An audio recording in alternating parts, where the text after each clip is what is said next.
নমস্কার, কলকাতা টিভিতে আপনাদের সকলকে স্বাগত। আপনাদের সঙ্গে রয়েছে আমি স্নেহা।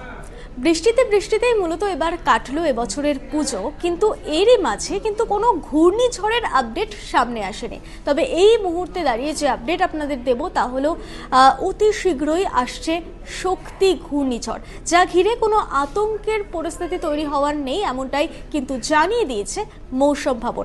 আইএমডি সূত্রে খবর পাওয়া গিয়েছে যে বৃহস্পতিবার সকাল 8:30 নিম্নচাপের এই সিস্টেমটি দ্বারকা থেকে প্রায় 240 কিলোমিটার দক্ষিণ পশ্চিমে এবং পোরবন্দর থেকে 270 কিলোমিটার পশ্চিমে অবস্থান করেছিল। বর্তমানে এটি ঘন্টায় প্রায়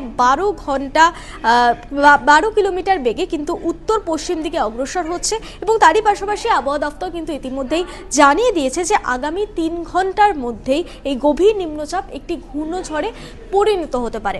আপনারা জানেন যে বেশ কিছু জায়গায় কিন্তু নবমীর রাত এবং দশমীর ভোর থেকে কিন্তু বিক্ষিপ্তভাবে বৃষ্টি শুরু হয়েছে। তবে সেভাবে ঘূর্ণিঝড়ের কোনো আপডেট আগে থেকে না থাকলেও হঠাৎই মৌসুম ভবনের তরফে যে আপডেট পাওয়া গিয়েছে তা হলো খুব শীঘ্রই আসছে এই ঘূর্ণিঝড়। আগামী 3 ঘন্টার মধ্যেই কিন্তু এই ঘূর্ণিঝড় আছড়ে পড়তে পারে।